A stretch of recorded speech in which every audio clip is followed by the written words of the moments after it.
the real purpose of meditation and its real promise is not in this long list of benefits. And, I'm not discounting any of those, though, the science for many of them is quite provisional.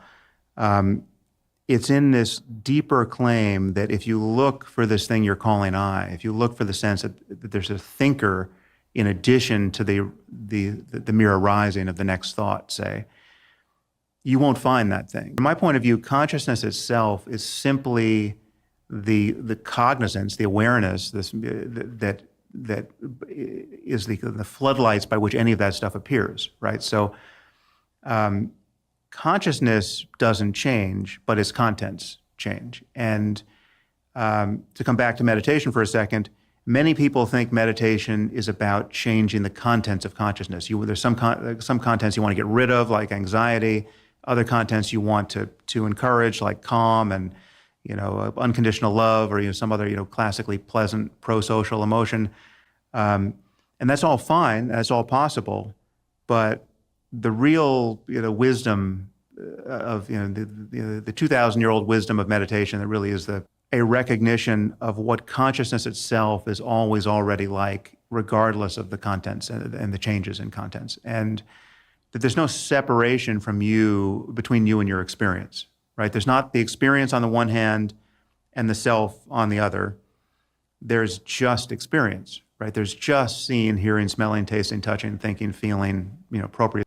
It's not that you're on the riverbank, and this is how it can seem in the beginning, even when you're practicing meditation fairly diligently. It can seem like you're on the riverbank watching the contents of consciousness flow by, and meditation is the act of doing that more and more dispassionately. So you're no longer grabbing at the pleasant or pushing the unpleasant away. You're just kind of relaxing and in the most non-judgmental frame of mind, just witnessing the flow, right?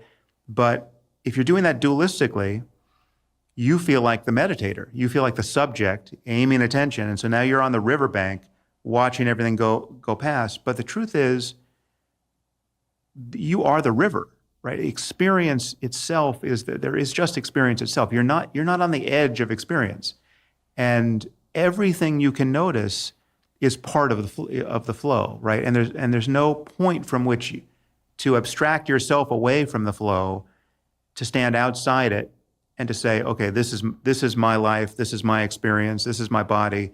Yes, you can do that. I mean, those are all just thoughts, but that's more of the flow, right? And so there's a process by which you would eventually recognize that there's no distance between you and your experience.